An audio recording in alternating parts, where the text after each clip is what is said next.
Hello IIT aspirants, welcome to Mathbook. अगर thumbnail देखकर आप लोगों को लगा होगा कि ये गलत है, ट्रस्ट मी, आप अकेले नहीं हो। लेकिन ये बिल्कुल सही क्वेश्चन है। मैं इसका मीनिंग एक्सप्लेन करूंगा, इसको बोलते क्या है बताऊंगा, इसकी वैल्यू कैसे फाइंड करते हैं वो भी एक्सप्लेन करूंगा। लेकिन जो सबसे इम्पोर्टेंट सवाल है कि क्या इस प्रकार की चीज हमारे कॉम्पिटिटिव एग्जाम में आ सकती है, मैं उसको आंसर करूंगा।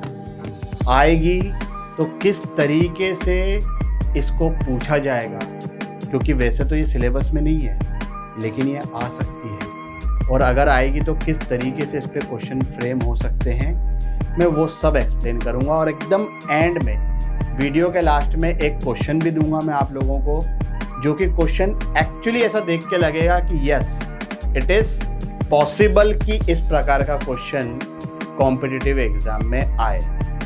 चलिए पहले इसको बोलते क्या है, इसको बोलते हैं tetration. So tetration is an operation based on repeated exponentiation. अब ये रिपीटेड एक्सपोनेंशिएशन का मतलब क्या है भाई, चलो एक्सप्लेन करता हूं।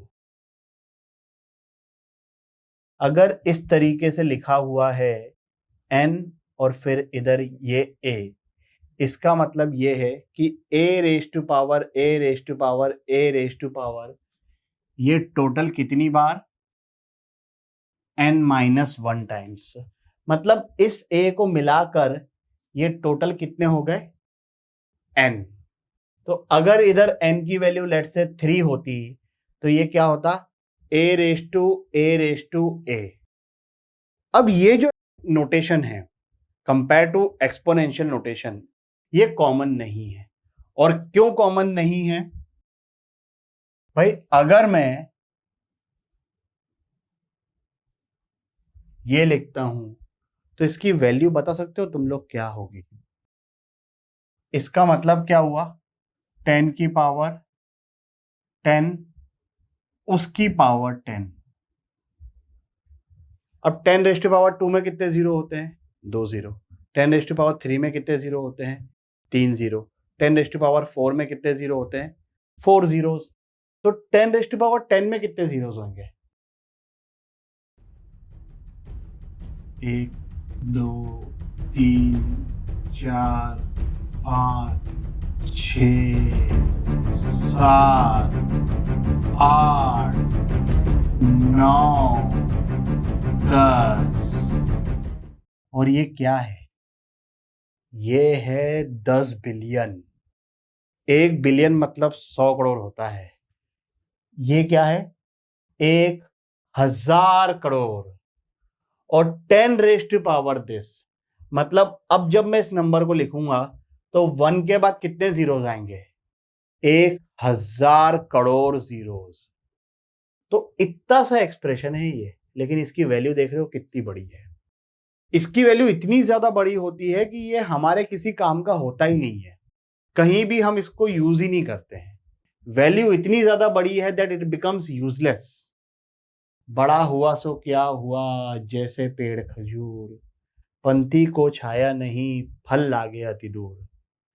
लेकिन अब जो सबसे बड़ा सवाल आपके दिमाग में है कि क्या इस प्रकार की चीज कभी कॉम्पिटिटिव एग्जाम में आ सकती है।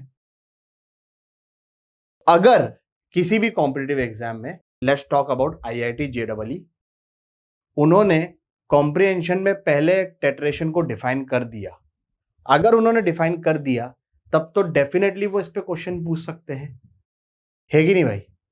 एग्जाम्पल के तौर पे उन्होंने उसी क्वेश्चन को ले लिया जो हमने लिया था, ये। अब इसकी वैल्यू उन्होंने दे दी आप लोगों को, कैसे कैलकुलेट करनी है अपन कैलकुलेट कर लेते हैं। या I am talking about the example. और जेई कैसा क्वेश्चन पूछ सकती है वो अभी आने वाला है, वो मैं आप लोगों के लिए एज अ होमवर्क रखूंगा। लेकिन उसके लिए पहले ये समझना बहुत ही जरूरी है भाई। तो 4 और ऐसे 2 लिखा हुआ है, तो इसका मतलब 2 की पावर कितना, 2 2 2, कितनी बार, टोटल ये 4 बार हो गया। अब 2 रेज टू पावर 2 कितना होता है, 4। सर क्या घटिया सवाल पूछ रहे हो। फिर 2⁴ कितना हो जाएगा? 16। 2⁴ कितना होगा?